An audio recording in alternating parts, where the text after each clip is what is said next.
So, in this video we are going to see how chocolate are made. Our journey starts all the way in Africa, previously home to the Mayans, who were the first people to discover the secrets of the cacao tree.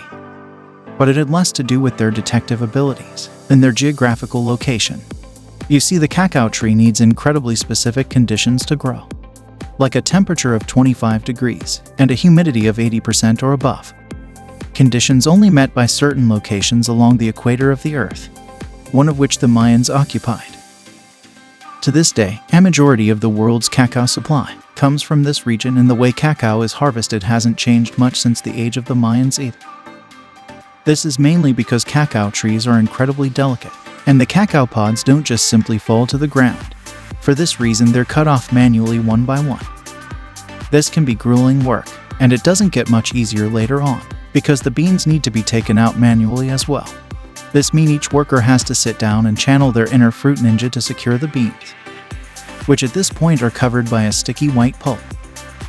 If you think that doesn't look anything like chocolate, you'd be right. The cacao beans have yet to go through a crucial process to their look and smell. The beans and the pulp are placed in special fermentation boxes, covered by banana leaves, where they're kept for 3 to 9 days. This process is important because not only does it bacteria and get rid of the white pulp, but also gives the beans their signature brown color and taste. The fermented beans are ready to be placed in the sun for drying. This is mainly done to remove moisture and to inhibit the growth of fungi, bacteria, or mold, but it has the added benefit of developing the flavor of the beans.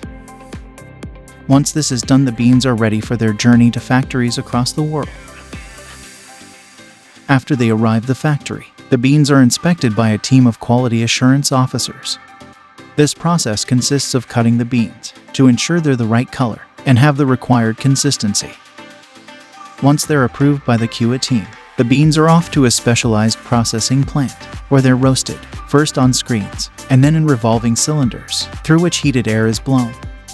Over a period of 30 minutes to 2 hours, the moisture in the beans is reduced from about 7% to about 1%.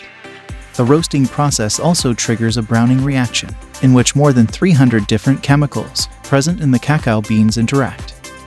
The beans now begin to develop the rich flavor we associate with chocolate. Now that the roasting is done, the cacao meat or nib should separate easily from the shell, which is called the husk. Industries do this in a machine called the winnower. Inside the machine, vibrating shelves separate the nibs from the husks, which are then blown away by a fan, leaving the precious nibs ready for the next stage. The nibs are then ground into a deep, dark brown paste. And this is where things begin to really kick into gear. The process changes the composition of the chocolate so that it comes out of the grinder looking like a really thick syrup. This syrup actually smells a lot like alcohol, and so is called chocolate liquor. If the purpose is to make cocoa powder, the liquor may be treated with an alkaline solution. What this does is darkens the color of the cocoa, rendering its flavor milder, while also reducing the tendency of the nibs to form clumps. The alkaline chocolate liquor is now defatted, as large amounts of fat or chocolate butter are removed from it. The resulting solid material, commonly called press cake, is then broken, chopped or crushed, before being sifted to produce cocoa powder. You remember the removed cocoa butter from before?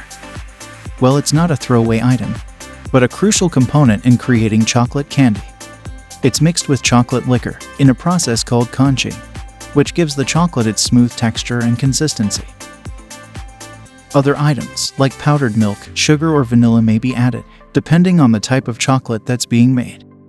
The practice was actually coined by the Swiss chocolatier Daniel Peter in 1875, when he invented milk chocolate by mixing a powdered milk, developed by Henry Nestle, with the liquor.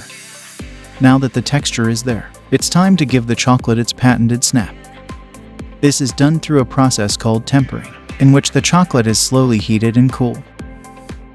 What this does is alter the crystals within, giving the chocolate a uniform composition throughout. Once the chocolate is tempered, it's ready to be poured into molds. To make bars of chocolate, a final check is done to ensure there are no air bubbles and the chocolate is pristine. It's then wrapped in foil or paper packaging to keep it fresh. These chocolate bars may look small, but the industry makes up to $50 billion a year.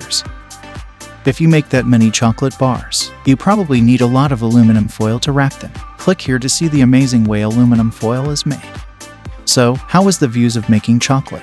If you liked the video, don't forget to subscribe. Thanks for watching.